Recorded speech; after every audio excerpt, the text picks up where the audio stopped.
Matapos makita ang timer ay kaagad kumilos sa mga housemates upang maghanda. Oh my God!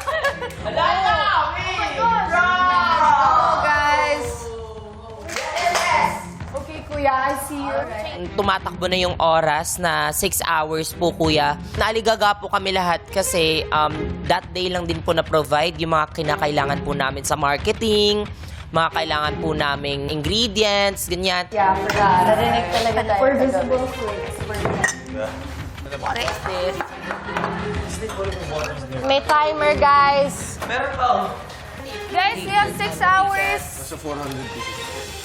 Si Dustin kaagad pinamunuan ang pag-aayos sa mga pagkain na kailangan lutuin. Sa loob yung chop-chop. Chop-chop. Dito. Dapat. Mix na.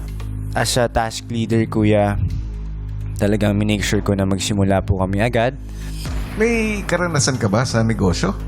Bata pa lang po kasi ako na bankrupt po lahat ng negosyo namin.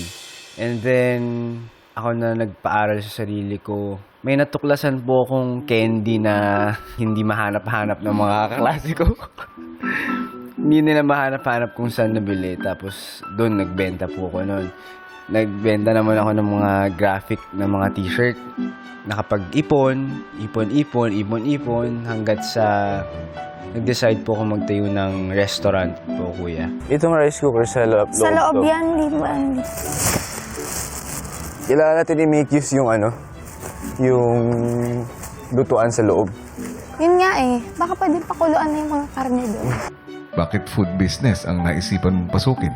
Honestly, Kuya, naano lang rin po ako, nahawa ako sa kaibigan ko po na si David. Siya po yung naging mentor ko sa food industry, Kuya. Ang advantage ng loob, may hugasan Yun na tayo nga eh. dito.